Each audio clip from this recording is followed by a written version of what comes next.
Planning a spring break getaway? Well, with the Capital One Venture Card, you earn unlimited double miles on any purchase you make today and every day. And those miles add up to get you closer to that trip to paradise.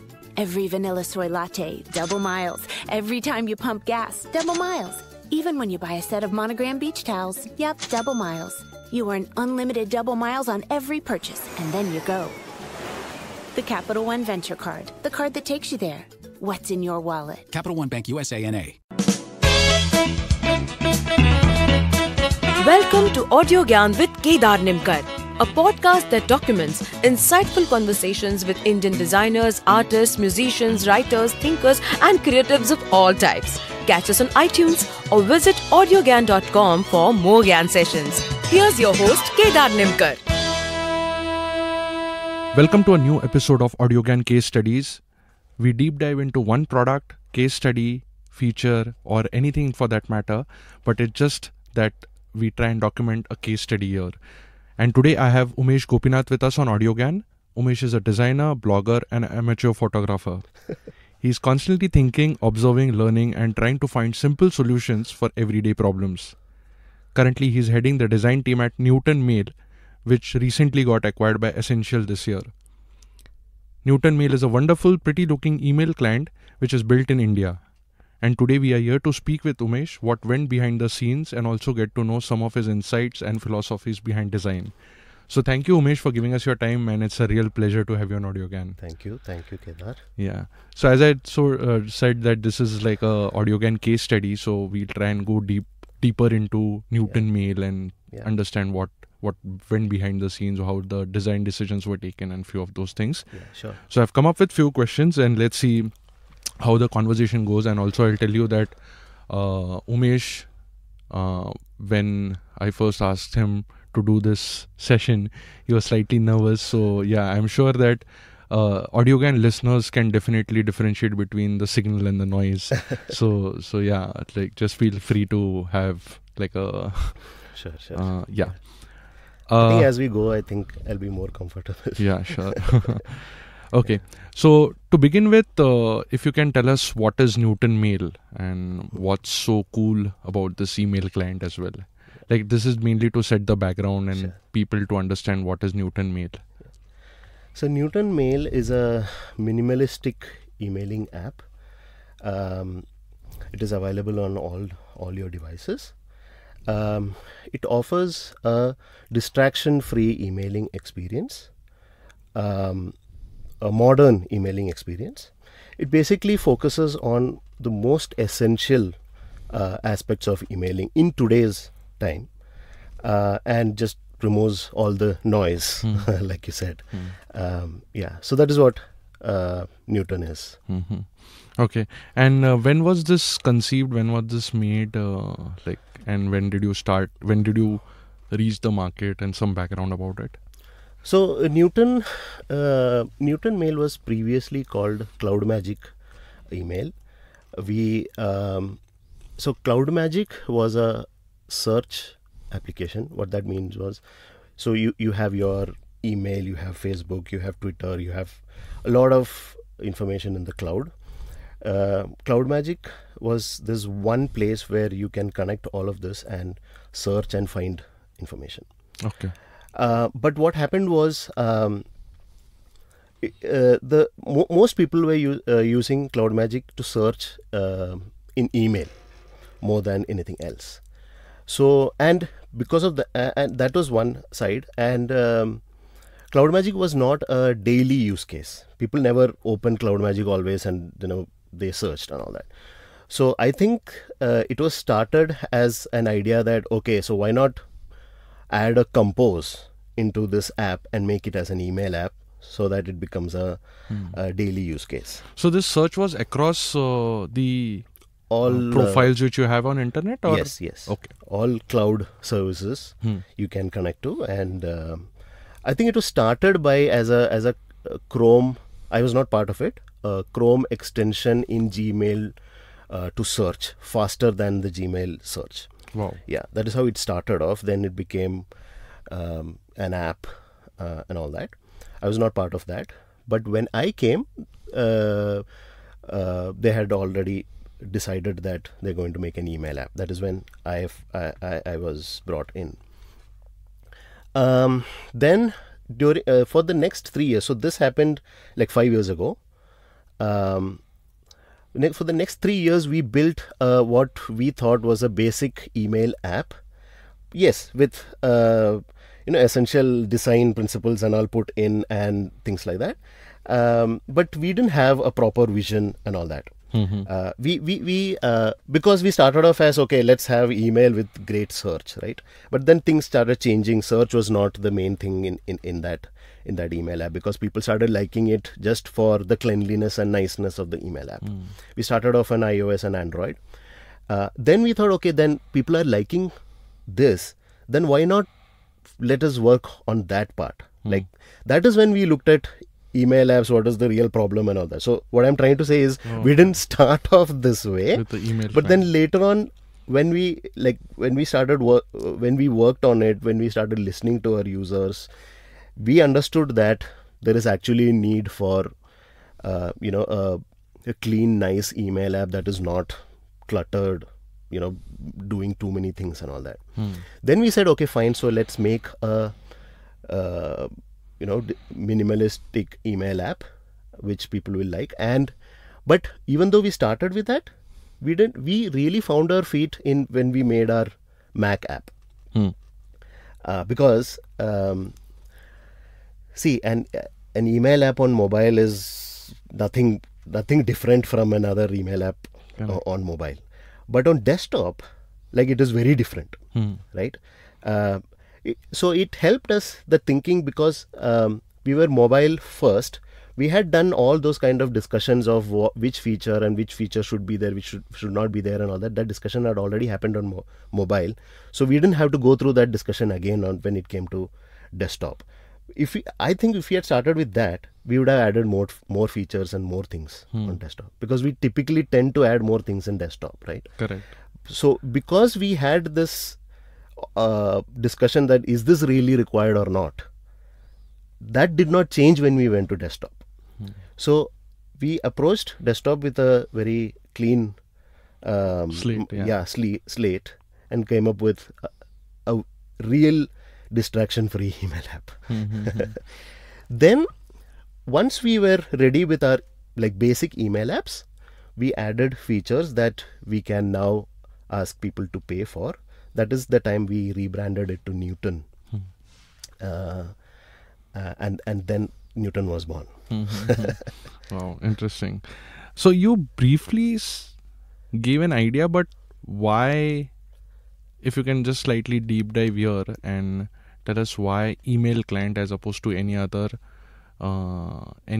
product which is related to search, right? Okay. Why email as a thing? Because email, frankly, there's no really like a monetary angle to it, right? Or there's no, apart from subscription, there isn't any money making avenues there. So why email? So now when we look back at it, I think we were very naive that we jumped into let's make an email. We thought that it is a very easy thing to do, but it was not, right? It was very difficult. That is why we took 3 years to get to a stage where we thought that, okay, now we have made an email app. Because it was started as saying, hey, we have a search application which showed a list of search result, which is inbox basically, and you can read the mail. So you have the conversation view also. Let us just add a compose and make an email app. But it was not that. An email app was much more than just a search only application, right? But then that aside, when we started looking at it more seriously, we found that email apps were always looked at as a very emotionless, transactional productivity tool. Absolutely. Right? So you can think of Outlook and all that, right? You can think of the Outlook interface where you have lot of things going on, 3-pane things that is showing you folder list, email preview, buttons everywhere, and all kinds of stuff happening. It's just a graceful whatever. I can't call it a degradation also. In fact, I can't use the word graceful, but yeah, it's a mix mash of Word, PowerPoint, whatever they had, the top tools. Yeah. So it's like a Microsoft. Yeah, because I think it was more, that's what I said. It was more looked at as a productivity tool, which is, there is no need for emotional, it's a productivity tool, right? And Gmail made it better, but as the time went, like they also like added more things to it, like they had tabbed interface for inbox, and a lot of people have said, what is this label? I don't understand what is labels, all that. Like where are folders? Someone has told me that he's using Rediff Mail because Rediff Mail has folders, Gmail does not have folders. Things like that. So they also were in another tangent. Even though a lot of people like us liked Gmail, there were a set of people who did not even understand Gmail. What is this?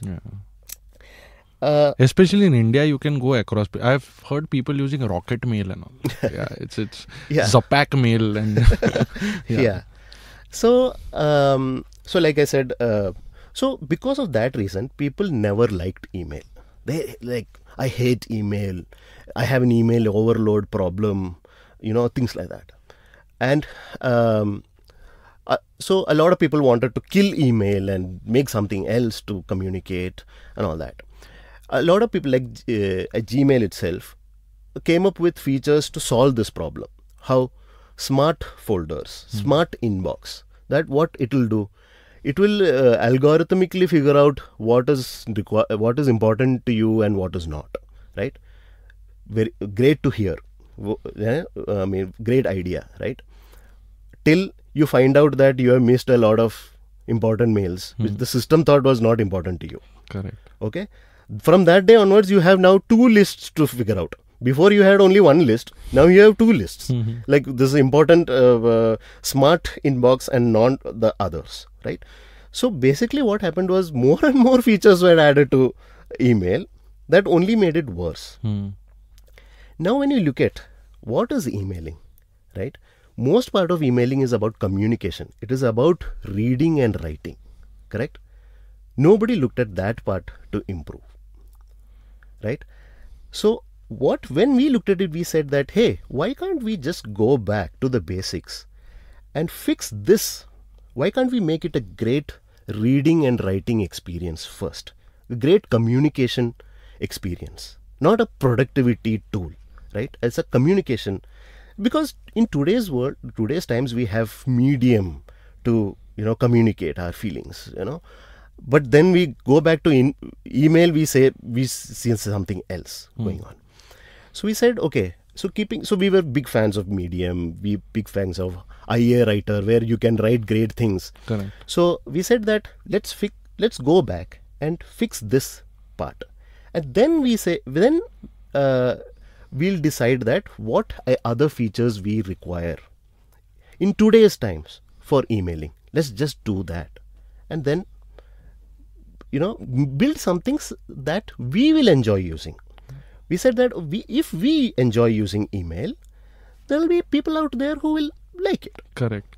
Right? It's the Apple philosophy. Yeah, correct. Sorry, but this we want these features, right? Was it powered by some user research, or was it like just brilliant minds within the company? Both. Okay. So, see, one thing is, we never thought that we'll ask users what they want, right? Because we knew that will go all over the place. They will want faster horses. Yeah. Basically, if you ask someone, they will ultimately give the features of Outlook, right? Yeah. So we said that, see, we are building this because we are improving email. First, let us make that what we want email to be. Then we said, we put out something there. Then a lot of people started giving feedback. We had a great filter where we'll take what makes sense in our philosophy of what has to be there. But one thing we said, that whatever we build, it will be around this idea that it should remain as a great reading and writing experience. Everything will work around it. No feature will come between this experience and scream and saying like, look at me. Everything will be there, but they'll be available only when you require it. It will always remain as a great reading and writing and communicating experience. Cool, interesting. Yeah, I mean, there's lots more to know behind, like what went behind, but I would slightly change tracks and get to the design aspect of it, because that's what wanted to document as well. So what was the process or challenges, if I can say, while coming up with a design language? Because I don't use Android, I have iOS, but at least the iOS mobile app and the Mac app, they look more or less same. And on your website also, I saw a lot of it's almost like a platform agnostic design. So how did that come about, and what was the process like? So we did not start with the idea that it should look the same across all devices, right? Actually, we did not like that idea. So I said that we started on iOS and Android, right? So we had iOS fans in our team, we had Android fans. So Android people wanted it to be Android, and iOS people. So it did start off like that.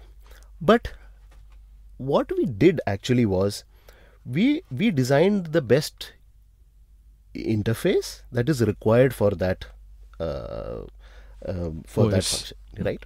So so in some cases we thought that there are some things that works better in Android which we can bring into iOS, and the same happened otherwise also, right? You borrowed best of the worlds, like correct.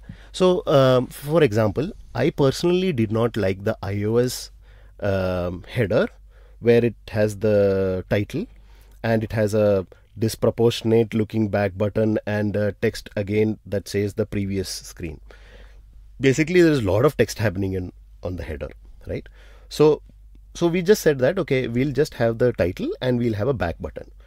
But then later on, it came in material design, and then it went to Android. So it was, now when you look at it, it looks like we did material design on iOS, but it was not that way. That is what we did first, and later on it came in material design, and then we did it in Android.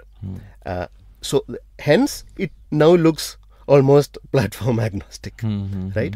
Another example we could say was multi-select in iOS. In most so in iOS email app, when you have to go to multi-select, you have a button called edit. You have to press that, then it goes to this edit mode or selection mode, right? mode. Yeah. But we said that, okay, now one more button called edit, which will like scream at you, where we can put our compose button instead, right? So we said that, okay, press and hold to get to the multi-select mode is a better thing. But yes, I mean, it's not very obvious. Yeah. So we'll give. So what we did was, so swipe. So people, users in iOS will not find the multi-select initially, right? They'll start swiping to get rid of mails. But after swiping for 2 or 3 times, it'll give a hint saying, "Hey, pro tip: you can press and hold on a mail to multi-select and do, So that is another thing we did. That we did not want you to start an email app with tips saying, okay, this is what this is what compose, this is how you do it. We gave you tips as you go and figure out the app. Yeah, engage more with the yeah. So that is one example of again how it became platform agnostic. Because so we didn't set off that way. Then when we did, so all this learnings went to when we did the Mac app, right? Then when we did the Mac app, we had better ideas, so we took it back to the mobile app. So yeah, that is how it worked. Wow, brilliant. And in terms of the color palette and all those things, it's just a brand driven, because the reason why I'm asking is, at least in ClearTrip, in fact, we had a similar incident where we decided to move the tab bar. The iOS has a bottom tab bar, right? So in Android, initially, before I think Material, we had a hamburger menu on the left, and that's the typical mode of navigation. Okay. But we just thought that it's not very discoverable, so we moved, and we took a bold decision in ClearTrip of having like a tab bar in Android also. And I think by the time we release, almost simultaneously Android also came up with the tab bar. So it's even those people are doing that research as to what is friendlier. But in terms of palette or in terms of font, again, especially with Font and ClearTrip, we had this philosophy of like making the app look like a natural extension of your OS and not Correct. really Yeah. overwhelmed with something new. Correct. So what was the process there? Same thing. So like I said before, we wanted the app to the design to not ruin the spirit of the nativity of the OS, right? So it's not a very custom experience and all that. That's not what we wanted to build. So for example, fonts we have used is native fonts, right? To an extent, wherever possible, we have used the native controls and all that. We have only improved where we think it should be improved, right? Otherwise, we haven't touched anything. It uses whatever is the, for example, in iOS it has that edge swipe to go back, but in Android doesn't have that. In Android, edge swipe to for the navigation drawer and all that, right? So that is how it is. So yeah, I mean, wherever we thought we can improve, that is where we have improved. Otherwise, we have kept the OS nativity. Wow. One thing in Mac, though, we haven't. So the toolbar, we wanted to use the Mac app toolbar, whichever you have, which is there, right? But we did a lot of iterations. We were not liking it again, because whatever we have done in the inbox side and all that was not going well with the same family. Yeah. Then we said, okay, then let us come up with something new. And there also we said that we shouldn't build something that wouldn't belong in Mac, right? So I mean, luckily we have come up with something that people agree that, hey, Newton is an app that belongs in the Mac family or the Apple family. Wow. A lot of interesting insights. Like, what according to you is one of the coolest feature for Newton Mail, which is sort of invisible, but it is completely driven by the design or the design team, or more like a user experience driven design than like a product experience design. So just one point that so I was the lead designer of Newton. I was also the product manager. Oh, right? Okay, that's great. So Newton is out and out a design driven product. Okay, so see, because frankly, design cannot be taken out from a product definition. I mean, it cannot be that someone else defining the product and telling me how to design it. The design thinking is what should make a product. And then, so it helped me because I owned the vision of, I mean, vision was also created by me, but I owned that vision. I knew now that what should be there and how it should be done, because I was the designer also. So there isn't even, like, I cannot tell you just one feature that was design driven and is invisible, but maybe I can give you some examples. So I'll read a tweet that a user of ours gave.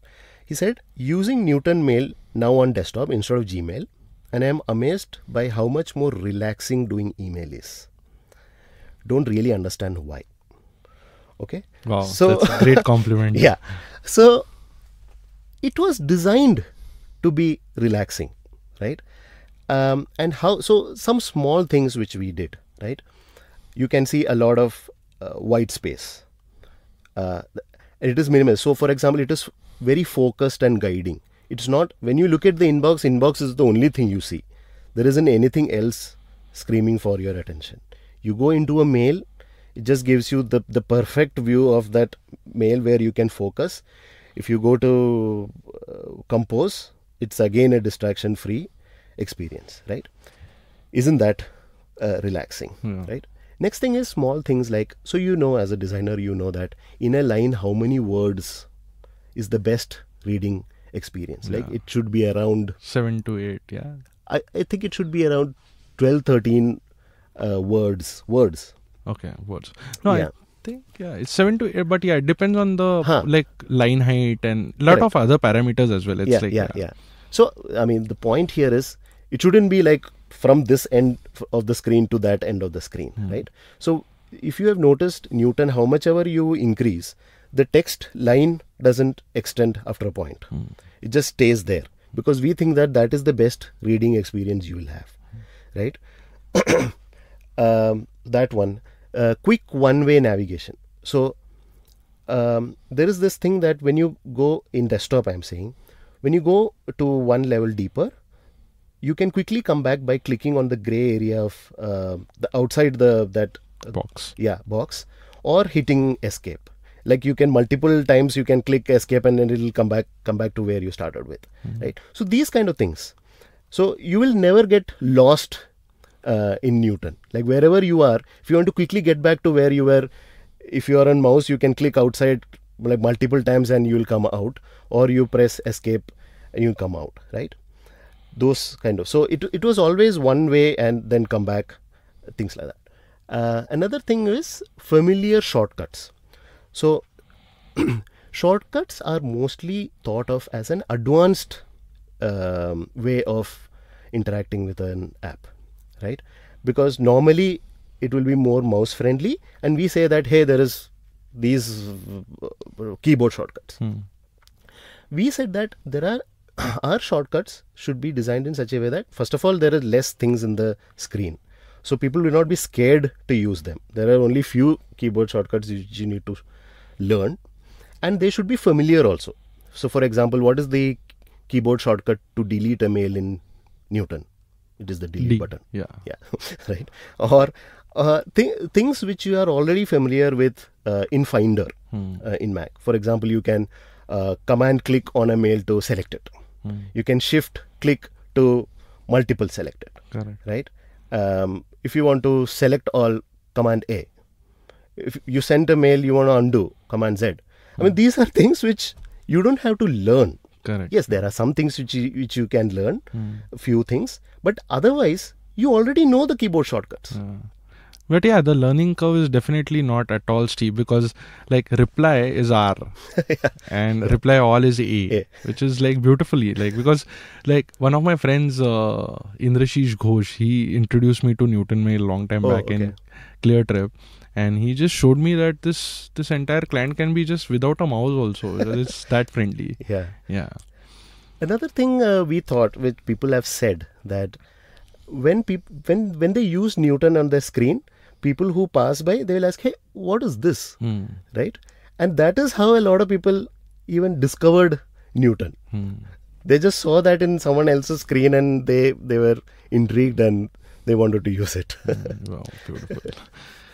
Umesh, I would like to ask you one more question which is related to product as such.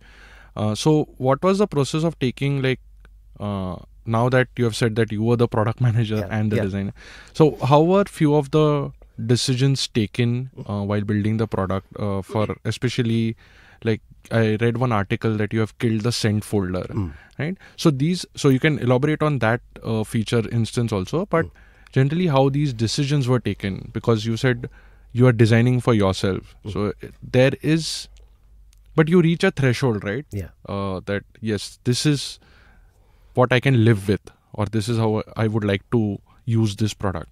But there are different requirements of some people. How do you cater to those people?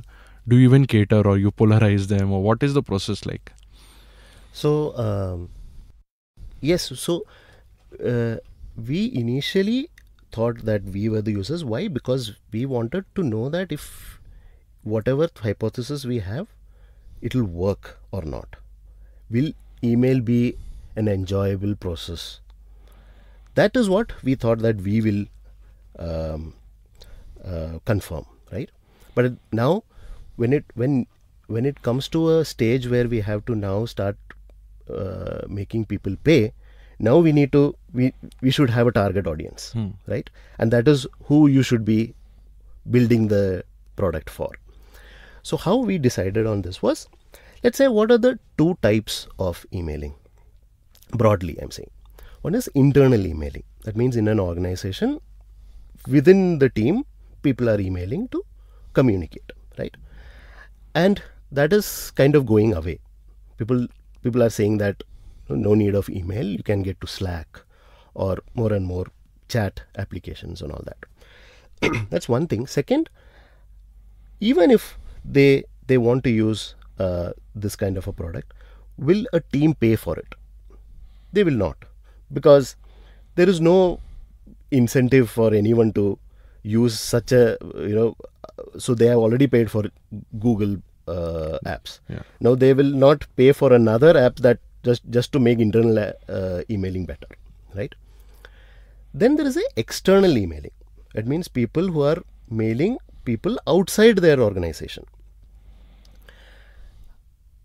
Who are they? So the major bunch of them are mostly salespeople and marketing people, and that is why and they will pay, correct? So that is why all email apps are mostly, or email tools, for example Mixmax is a great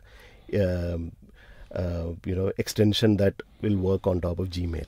So any email app that is monetized, right, they will have features for sales team and marketing team, like use cases for email tracking, dashboard. They will have reports saying how many people opened their mail, drip email campaign features, mail merge, those kind of features, right? We said we didn't want to make another sales tool. There are many sales tools out there. We didn't want to make another one. What we thought that there will be other people who would be doing external emailing. Let's say an owner of a small organization. He may want to send mails to his customers, investors, hiring, those kind of things. Solopreneurs. So I'm an independent consultant. I may be always communicating with my clients, Correct. right? Musicians, there are a lot of musicians who use Newton. Designers, freelance designers, I'm saying. Journalists, speakers. See, if you look at them, they are also salespeople in a sense. Why? They are selling their services, right? But they don't want a sales tool. But they don't mind some aspects of a sales tool in their emailing. So we took that as our target audience. So those are the people who wouldn't mind a great emailing experience with some aspects of a sales tool which will help their business. So this is what the guiding principle of ours when we decided to pick features. So then when that was set, we looked at what are the features that is offered by other email Chrome extensions and all that. We took these email tracking or read receipts as we called it. That was one part of it. But we said that, okay, email tracking was done like this there. What is the Newton version of email tracking? It should be as good as the communication apps people today use. They shouldn't be, I want to track this mail and all that. They should just send a mail and they should see 2 ticks if the other person reads it. Right? It should be that, it should be baked in that way. You shouldn't be learning that I have to now track this mail or not. Things like that. You shouldn't be doing all that. There's another feature, sender profile. So what that means is when a person mails you, it will give you some profile of that person. We'll pick the publicly available information of that person from which is there in the internet, and we'll show it. Correct. So that you get an idea that. Now, if an extension is doing it, you'll always see a sidebar that always shows the person's details, right? We said that I already know Kedar. Like, why should I see Kedar's information all the time, right? But if Kedar is mailing me for the first time, I will require that information. Correct. Right? So we said that we will not show sidebar and all that. Yes, we will always show, like in today's times, if you're using Twitter, Facebook, whatever, Slack, if you want to know more about that person, you'll click on the display picture of that person and see the information. Yes. Now it comes to the case where Kedar is mailing me for the first time. At that time, we'll show a one-liner heads up below the mail content saying Kedar is this person. That's it. But that means if Kedar is not there in my address book, we'll know that he is mailing for the first time. At that time, we will give a bio of Kedar below the mail. And that is how so every feature we took, so we identified like 3 or 4 features which we will build, nothing more than that. This is what is required. And what is the Newton way of designing that? Like I said, without screwing up the communication, the great reading and writing and communication experience. Wow, that is how. So that's brilliant to know, because I think that guiding principle was the first foundation which every product building company should think about, because that's very critical. That's very important to know who you are building for, and then why you are building, and then obviously how and what and those things come about. And it helped a lot because I was the gatekeeper also, right? So I think most of the times what happens is when someone else is given the responsibility of figuring out what to do, he will take it too seriously. They will find everything, whatever is required, like they will look at all the apps, let's do all of that. Then he will get into a fight with designer, all those kind of things. Here, there was no issues. Like I worked with founder Rohit. We came up with this idea that on a high level, this is what we'll do. Then it was all my responsibility and figuring out what and how. I'm actually jealous of you now. Okay, Umesh, we have slightly. I wanted to just keep this under 40 minutes, but yeah. So I have last few questions. Like one is just concluding part of Newton, and then probably know slight more things about you as a designer. Sure. But with Newton, what is like the future of Newton? I mean, because you briefly said people are moving to Slack.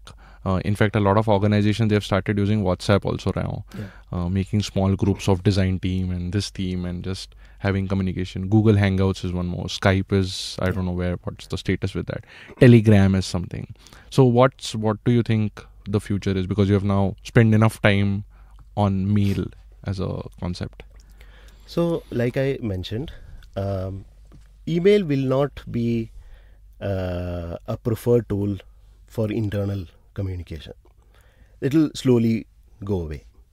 It will be there, but I'm not saying 100% will be wiped out and all that. But Newton will have no play there. It will always be an external communication tool, which I think email will remain as, because of its great open protocol way of working. I mean, if I have to communicate with you, I don't have to make you come to WhatsApp or Slack for me to communicate. I just need your email and I can communicate with you, right? So, and from a receiver standpoint also, I can check whenever I have. Yeah. So that way, email will remain, and I think Newton will focus on that.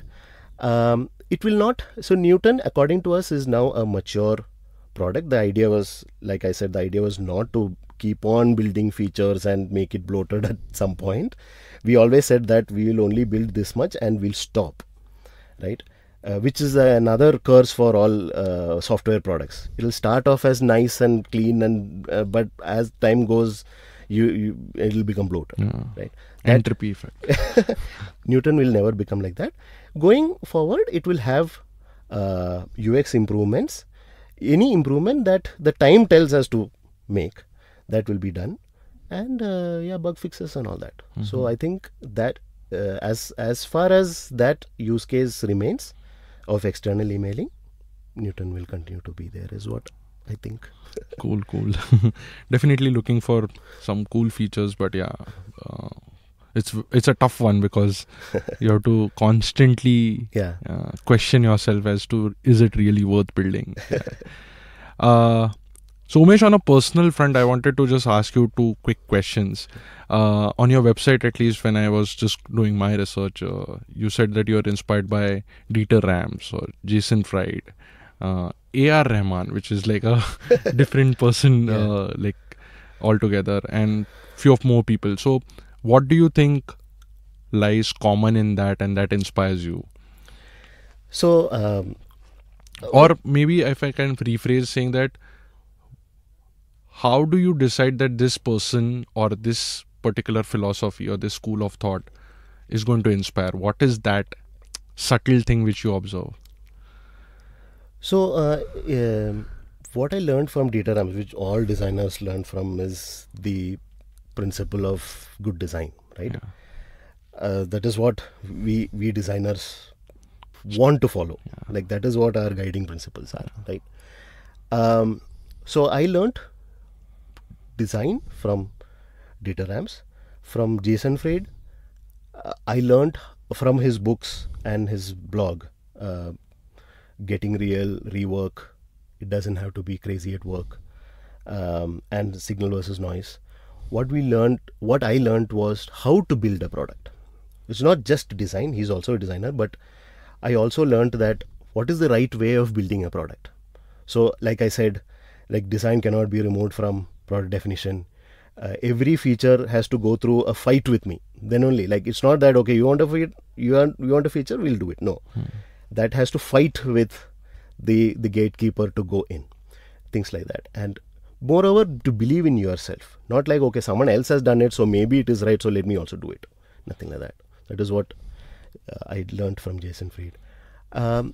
Rahman, I am a big fan because he always, I think he always worked to remain relevant in times, right? I mean, he always tried to do something new, and all that. After all that, he still remains humble, which is a great thing. Which is, I think, the most important thing a designer should have, like that humility. Like you have done this much, but even then you haven't achieved anything. There is a lot more for you to do, right? So that is very important. That is something that I have learned from him. He has achieved a lot, but he's still a very like down to earth, humble person, right? So I understand there are different qualities of certain. I was just wondering whether is there a common thread, because they are all creative people. That is one. That is a common thing. Cool. And lastly, less but better is something like a design philosophy which you believe in. So can you tell us like why this philosophy resonates from a personal front, from a professional front? So like you also know, it is one of the 10 principles of Dieter Rams, right? Of good design. So I think as a designer, I mean, you shouldn't be surprised that why I'm a fan of that thing. Less but better, because see, our life is becoming more and more chaotic. There are more things, more choices we have to make and all that. So the more we say that okay, I'm going to deal with less things and the most essential things, then life will become easier. So and better. So it does not mean that whatever I did 2 years ago can be the same also. We have to always think that okay, so this is what I have, but how can I be a little more better in today's times? So yes, less, but it should be even better. So that is what Newton, if you see Newton, we stuck to classic emailing. We didn't say that, hey, this is a task management tool for you. No, we stuck to emailing what it was, but we tried to improve wherever is required. For example, killing of that sent folder is one of that. We said that why is a sent folder even today? It should be just one list where all my conversations should be shown, whether I have started it or where I have received it, right? So these are the small things we always try to improve, but back to basics, less but better. Wow, that's like a great concluding line also. Obviously it's just great to experience Newton also, and I would like to tell the listeners that it's now available on App Store and Play Store, iOS, Android, Mac, Windows. Okay, all the stores. I think it has a subscription of $49.99 a year, which comes to about 358 rupees per month. 350, somewhat like that. Per month. Yeah. Yeah. Yeah, I think so. I just did the calculation. But yeah, it would be around 353. Yeah. So it has a India specific pricing also, which is not there right now. It is only on Android. For example, 49. So in app stores we can give country specific pricing, right? Okay. So it is for US, but wherever possible, so for India and Android, it has a lesser price. In iOS and Mac, we are going to do that. So on the next update, it will be slightly economical for Indian users. Yeah, so I would tell all the listeners to definitely check that out. Try the trial version, and it's just amazing. And congratulations on building something such nice email experience. And all the best for your future ventures and more different products probably from Newton or Essential now. We'll really look forward to that. Thank you. Thank you, Umesh, for giving your time, and it was wonderful talking to you. I understand there are a lot of things to be spoken about. In fact, less but better can itself be like a complete audio GAN session altogether. But yeah, just given the time. Thank you for having me. Yeah. I've been always been a big fan of your work also. Oh, thank you. So maybe we can have we can reverse roles and do another audio GAN session. Yeah, sure. Sometime. Thank you. Okay, that's it. Thank you. And that's it from today's GAN session. Catch us on iTunes, Saavn, Stitcher or any podcasting app you use. Do rate us on iTunes and follow us on Twitter, Facebook and Instagram. Stay tuned for more GAN on audiogan.com. Till then, bye.